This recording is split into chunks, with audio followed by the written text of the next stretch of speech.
Life sometimes throws you a curveball out of nowhere. It seems innocent at first until it hits you right in the face. As innocent as a little 5-year-old crying his heart out. This is what happened to me 4 weeks ago. David, my husband, our 2 children and I were at a barbecue on a bright, sunny Saturday in August. I was alone in the kitchen, preparing pasta salad. Margaret, the landlady, was outside with the other wives and husbands. Samuel, our little boy of 5 years old, came running, rushed to me and began to cry. He tried to say something, but he couldn't hold back his sobs, and I didn't understand a word. Okay, slow down, honey. Take a deep breath and tell me why you're crying. Gathering all his courage, sniffing, breathing heavily, he followed my advice. I don't want Dad to get rid of the mustache, Mom. I don't want a new cat. I love the mustache, he said. Why do you say that, Sam? We don't want to replace Whiskers with a new cat. Why do you think so? Because Dad told it to Uncle John, he finally said. I hugged him. You probably didn't understand well what Dad was saying. We won't get rid of the mustache.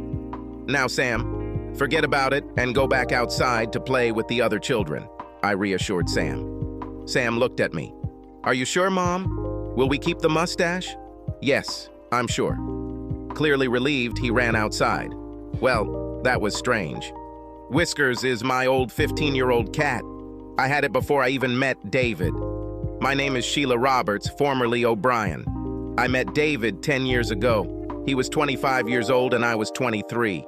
We hit it off straight away and it all led to us getting married 2 years later. A year later, I became pregnant and we had our first child, AITA, who is now 7 years old.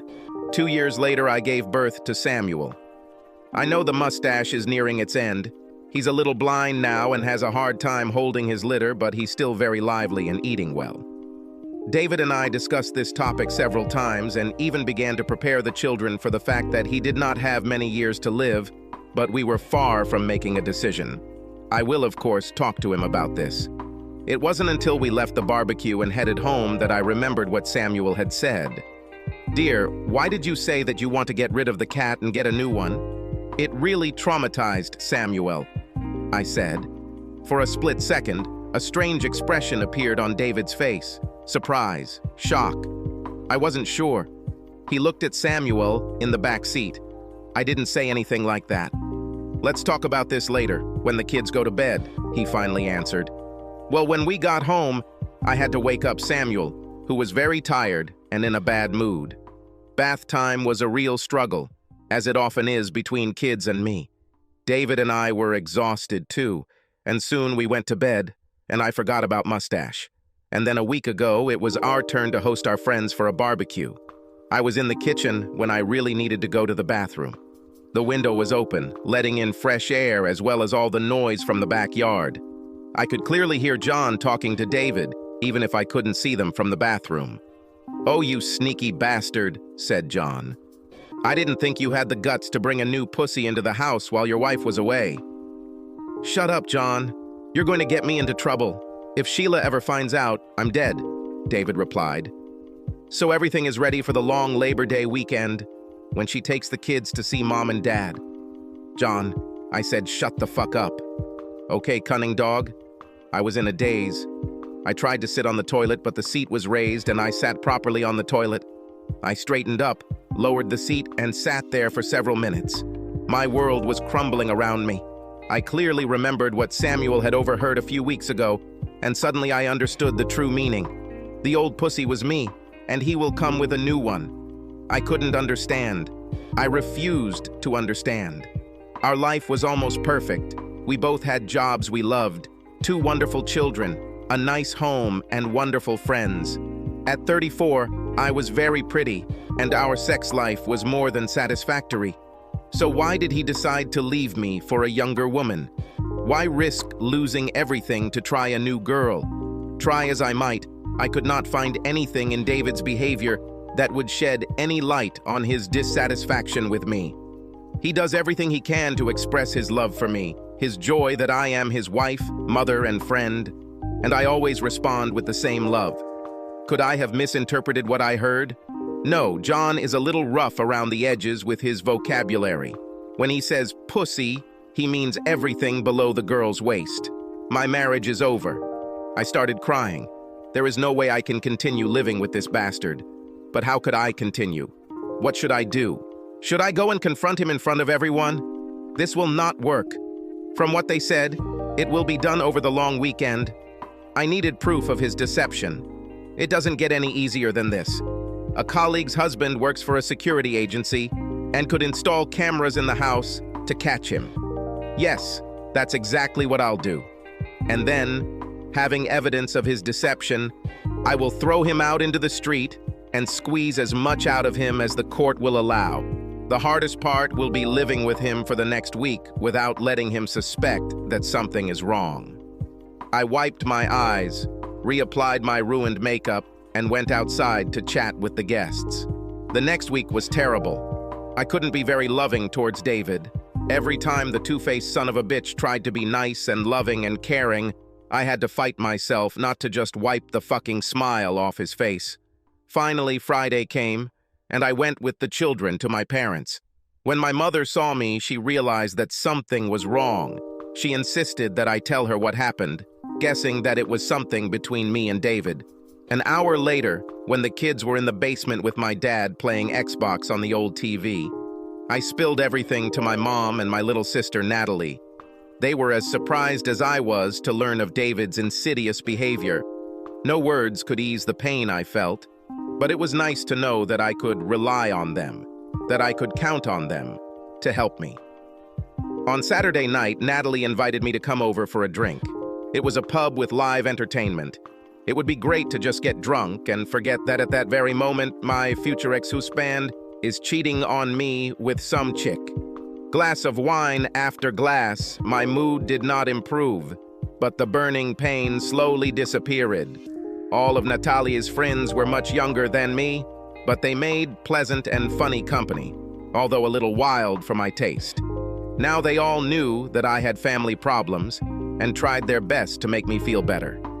Soon I was constantly on the dance floor. Two young men, Steve and Brad, were especially attentive to my mood, dancing with me and telling me soothing things like, "What a fool your husband is," and "If I were him, I'd do anything to keep you." I soon realized that they were mostly trying to take advantage of my suffering, but I didn't care. If my son of a bitch husband could play, then so could I. I know that I am an attractive woman, and the obvious behavior of these two children, not many years removed from adolescence, confirms this fact. On Sunday, I will deal the final blow to these lies about marriage, but not without an explosion. Towards the end of the evening, towards the last call, I slowly danced with Steve. I pressed my whole body against him and felt something move below his waist. That's what I said. "You are a very beautiful woman, Sheila.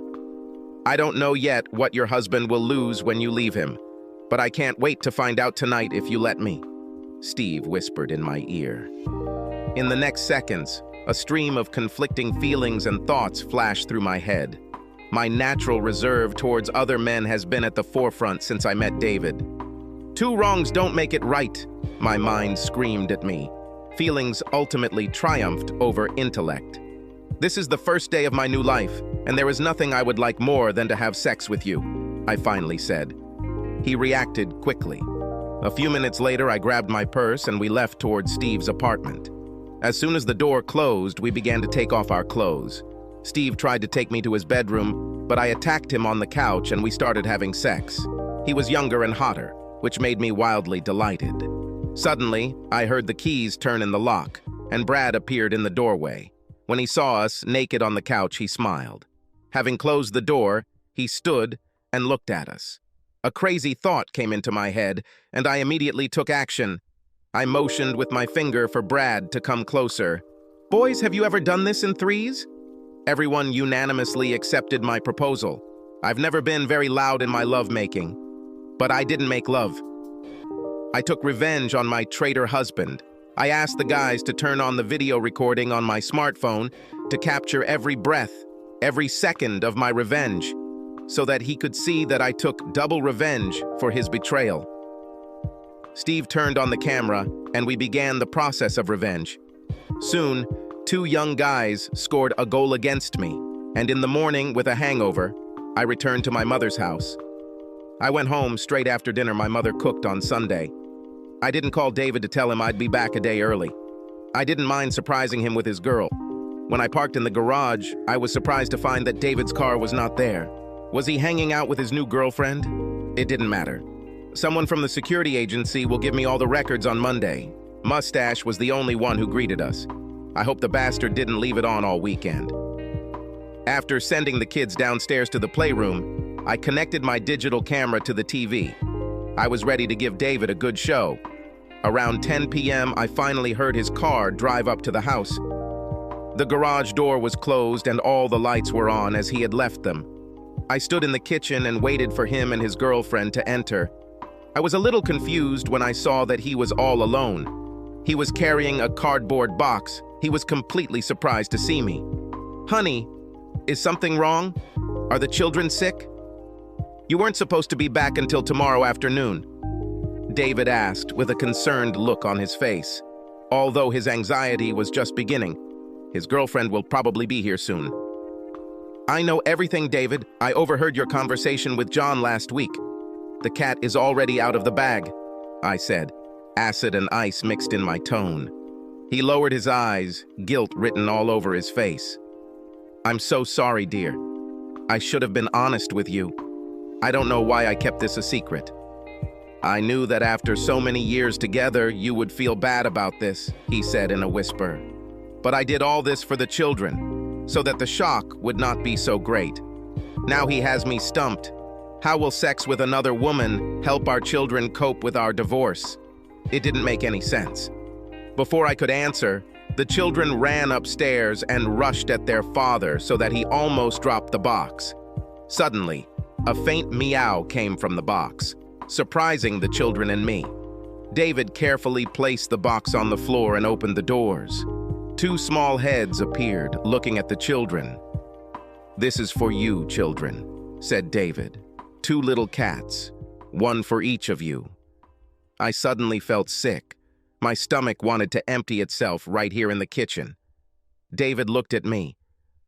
"Sorry, Sheila. The last time I went to the vet, he said ʼPussyʼ didn't have long to live.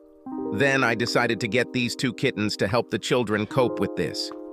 He took a couple of bottles of beer out of the refrigerator and turned to me. "Let's go to the living room while the children get acquainted with the kittens. Curious what's on TV?" "Oh, crap," I said. "Subscribe to our channel so that your second chaff doesn't cheat on you, and go ahead and listen to the next story, because this story is nothing compared to the next one. If you're under 18, don't even think about listening to the next one."